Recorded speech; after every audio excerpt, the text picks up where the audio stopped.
From what I know, I'd say that Japanese pop culture has a serious link with all things cute, or kawaii, at least more serious than any other country I've seen, ranging from consumer good brands like Sanrio, which I talked about in my previous video, go watch it, and San-X, to the Japanese police. You could say that kawaii characters are one of the key characteristics that we in the West associate with Japan. The western part of the world also seems to really enjoy cuteness. We share something similar with the love we have for Disney characters, for example. I mean, just look at all the Disney adults. But you gotta admit that the iconic Disney animal characters usually aren't even half as adorable as the famous Japanese animal characters. Why the hell is that? According to the sociologist Takayuki Sugiyama, kawaii culture has been around for over 1,000 years. Even though it might sound strange at first, the love for cute characters could be traced back all the way to Japanese yōkai or kami, which are supernatural entities and spirits from Japanese folklore. Something like monsters or divine creatures. Now, these are not really cute. I like them, I would like to be besties with most of them, but they are far from looking like Hello Kitty. Well, the connection here isn't particularly about cuteness, but about the fact that the Japanese have a history of creating and drawing very creative characters with a particular style that still lingers in the characters that are famous today. Though I must say, I just found out that there's a specific branch of kawaii called kimo kawaii, where the characters are so gross that they are cute. So maybe the yokai were cute to some people after all. According to the way the Japanese used to view animism, the belief that creatures, objects, or even spaces possess a specific spiritual essence, it was believed that spirits or entities alike reside in everything, including natural phenomena. This is similar to Greek mythology and its polytheism, in which, to explain the world we live in, the Greek believed that certain gods were the creators of certain things. Zeus was the god of the sky, thunder, and lightning. Poseidon, the god of the sea, storms, and earthquakes. The big difference, really, I think, lies in the physical or conceptual representation of the gods. Yokai looking more like monsters or animals, though sometimes anthropomorphized, while Greek gods were supposed to look human. Yokai or kami often have animal-like features. Nekomata, for example, are a type of cat yokai that appear in stories even earlier than in Japan. They were already mentioned in the Sui dynasty, and in Japanese literature, the Nekomata first appeared in the early Kamakura period. According to the Megetsuki, which was a journal written by Fujiwara no Teika in the early 13th century, they have eyes like a cat and a large body like a dog. As you know, kawaii characters are usually animal adjacent as well.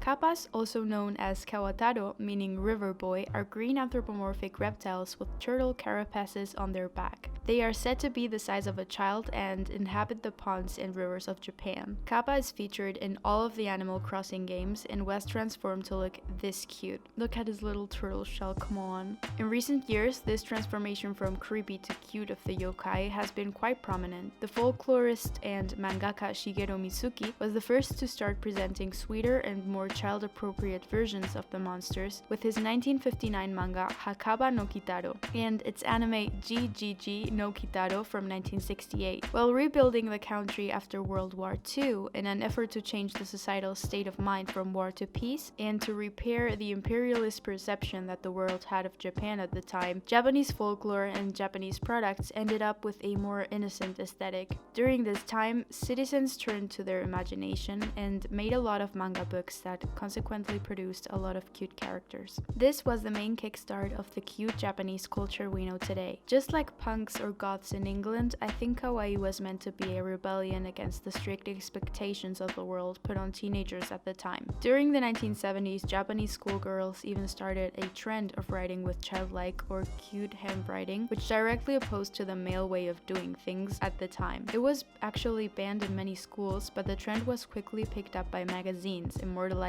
it nationwide. In the 80s and 90s, cute characters started becoming the mascots of big corporations, banks, and restaurants to promote their services. Sanrio and Pokémon were two of the first Japanese franchises to export the kawaii aesthetic to the rest of the world. Pokémon originated as a pair of role-playing games developed by Game Freak that were released on Game Boy in 1996. They were followed by a manga series, a trading card game, a film, and an anime series. And from 1998 to the year 2000, Pokémon was exported so the rest of the world could experience Pokemania too. By 2002, the franchise had already become a fixture in pop culture, with new products being released to this day. Pokémon are suspiciously similar to yōkai. I mean, they are imaginary creatures who display a mixture of humanoid and animal characteristics, sometimes amorphous, and whose powers are linked to the natural elements. There's even direct references to Japanese folklore in the first generation of Pokémon, such as Vulpix and Ninetales, based on Kyuubi no Kitsune, and Moltres, based on Suzaku. Nevertheless, the Pokémon have much more of a cartoon/cute aesthetic compared to the illustrations of yōkai. The creator of the franchise, Satoshi Tajiri, mentioned that he made the games in hopes of alleviating the academic pressures of kids who were growing up in a post-industrial society and who were starting to be and feel increasingly lonelier. Pokémon have ended up being a kind of collectible merchandise of yōkai-inspired cartoon characters. In 2013, Yōkai Watch was also released, which was at first a Nintendo 3DS game directly inspired by the Japanese folklore, and that ended up consolidating this cute and adorable way of portraying the yōkai.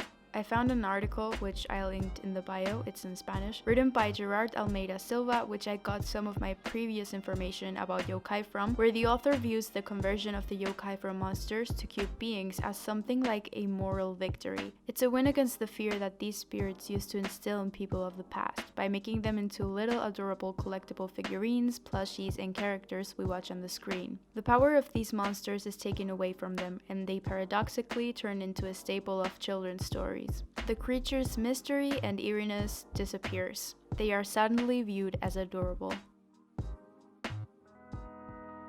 Japanese culture has not only famously associated characters to everyday objects, animals, and nature, but as I mentioned before, it's also managed to link cute characters to big corporations. Social distancing during 2020 to 2021 was carried out in some establishments like restaurants and banks by using huge plush dolls of their mascots to separate the seating spaces, like in forest animal restaurant Gibonte or in Japanese bank Rizona. The police also takes part in mascot culture, like in the military self-defense force in Sapporo City, Japan, with their sheep character named Mono. There's also a mascot for Japan's military as a whole called Prince Pickles. Defense agent Shotaro Janagi says, "Prince Pickles is our image character because he's very endearing, which is what Japan's military stands for. He's our mascot and appears in our pamphlets and stationery." Psychiatrist and author Rila Kayama states that this could only happen in a country that is so open to maturity. Authorities here feel it's easier and less threatening to use characters to get the public to accept them rather than explain the facts. Kumamon is one of the greatest examples of how well this technique works to make people care more. He was created by the government in 2010 for a campaign that was made to draw tourists to the Kumamoto prefecture in Japan, right after the Kyushu Shinkansen line opened. Kumamoto earned 11.8 billion yen, which translates to $120 million in merchandising revenue only in the first half of 2012.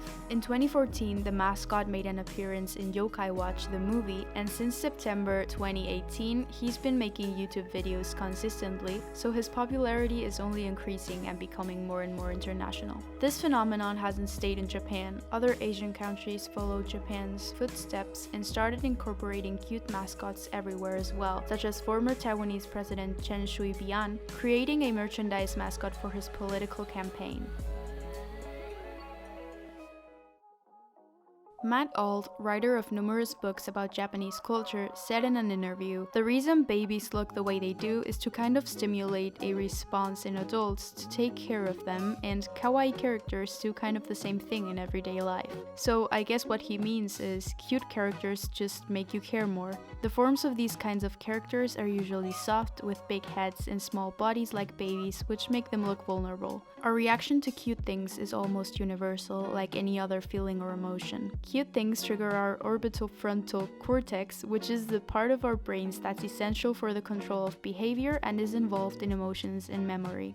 According to a study by Oxford University, cuteness is more than something purely visual. As Morten L. Kringelbach states in the article about the study, it works by involving all the senses and strongly attracting our attention by sparking rapid brain activity. In fact, cuteness may be one of the strongest forces that shape our behavior, potentially making us more compassionate. Activating this network of brain activity may also enable cuteness to boost moral concern by expanding the boundary around what we regard as worthy of moral consideration. For example, an image of a cute infant or a baby animal can help charities nudge us to donate more money. According to research, which I link down below, adult people would rather look at adorable baby faces than the faces of adults, and even children prefer cute baby faces. Cuteness also affects both women and men regardless of them being parents or not.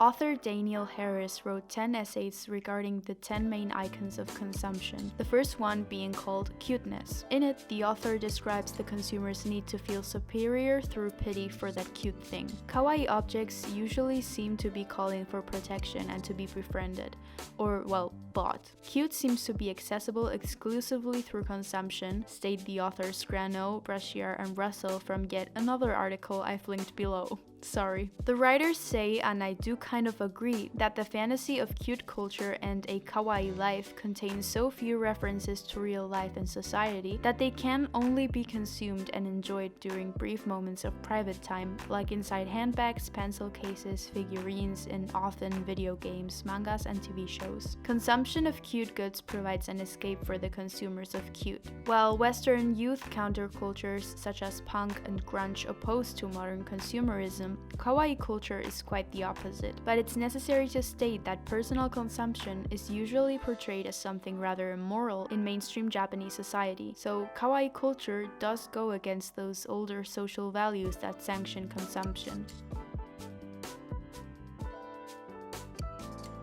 The initial idea of the kawaii counterculture in the 70s was to push away from traditionalism and adults. Instead of young people being interested in more adult themes, like for example the punk movement with sex and drugs, kawaii culture was meant to celebrate childishness, naivety, and the softness of being young. It was a great way for women of all ages to push against the ideas that society was pushing on them. According to Atsuka Eiji, young Japanese girls decorated their bedrooms as if they were their own little kawaii fortresses, as a rebellion against the confining roles they were assigned in modern society. They were trying to make spaces for themselves separated from normal life. But in the 80s, some men for some reason started fetishizing and sexualizing kawaii and the women who associated with it. Kawaii was supposed to be non-sexual, especially because the aesthetic is centered around childish themes. You get what I mean.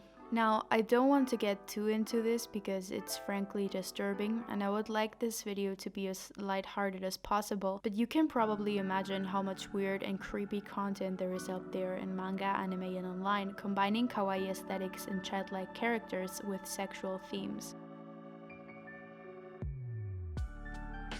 There's an article by Catherine Wang that I linked down below that explains this really well. I'm going to be citing the article a lot because even though I tried, I really can't write it any better than she did.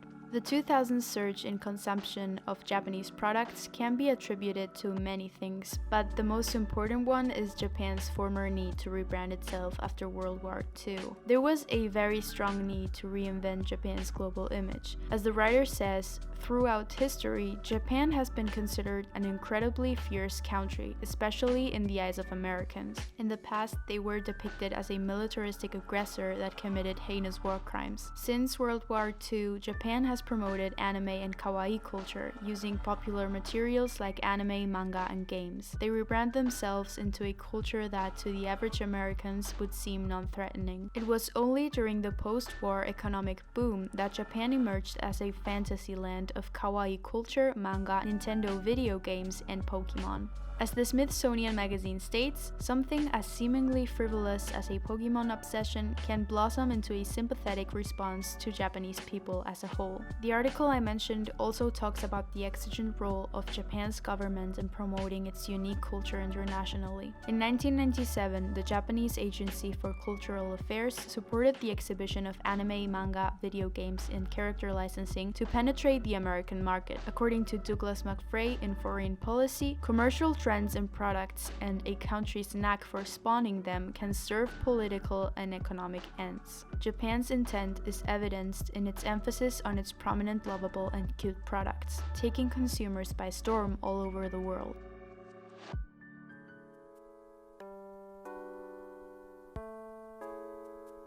When the COVID-19 pandemic made the first wave of lockdowns begin, Animal Crossing New Horizons came to transport every player to a much different world. An island where you are surrounded by adorable animal characters that interact with you, a lot of gorgeous nature and flowers, and slow-paced living. According to the New York Times, it was the game for the coronavirus moment, helping thousands of people soothe the anxiety and loneliness of the pandemic. There's this article I love written by Erica Kanesaka on publicbooks.org called The Healing Power of Virtual Cuteness, where she talks about her own relationship with kawaii culture and how Animal Crossing has impacted her. In this article, she states, "Because the game runs in real time, you are encouraged to play at a measured pace, appreciating the changing seasons and watching sunrises, sunsets, and shooting stars. These calming, peaceful qualities of the game draw from the iyashi, or healing, phenomenon that arose in Japan after the 90s recession. When the first iteration of Animal Crossing was released in 2001,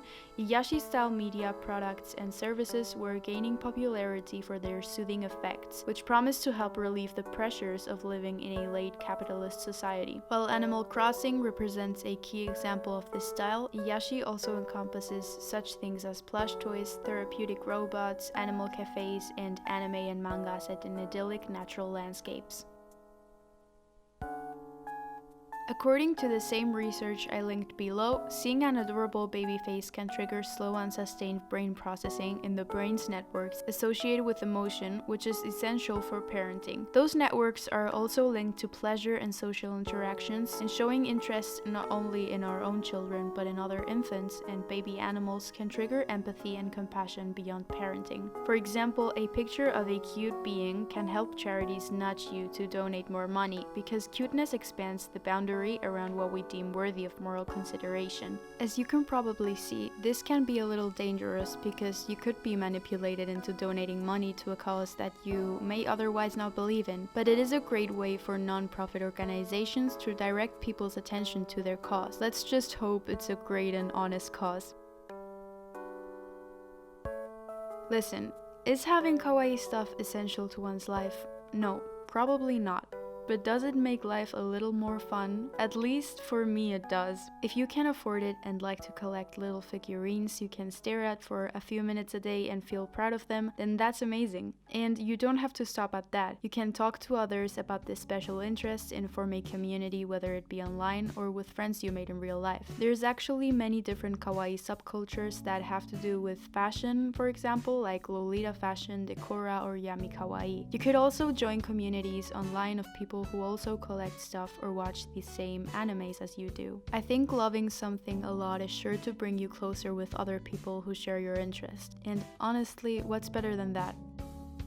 So, let's ask the question one last time. Why are those cute animal characters so addicting? Well, now we know the scientific reason, but as you can see, there's more to that. Making you notice and like these characters, even buy their merchandise, is important for the companies who own them because they do make a huge profit. But those characters are also a very important part of Japanese culture that differentiates the country from the rest of the world and should be celebrated. Owning cute Sanrio plushes, anime figurines, or tiny purses can shoot up a lot of dopamine to one's brain. I haven't researched that, but take it from me. Thank you for watching this video. I just got a new full-time job in the last few months, so making these videos is taking a bit more time than expected. But I don't plan on stopping anytime soon, so thank you for sticking around. See you soon.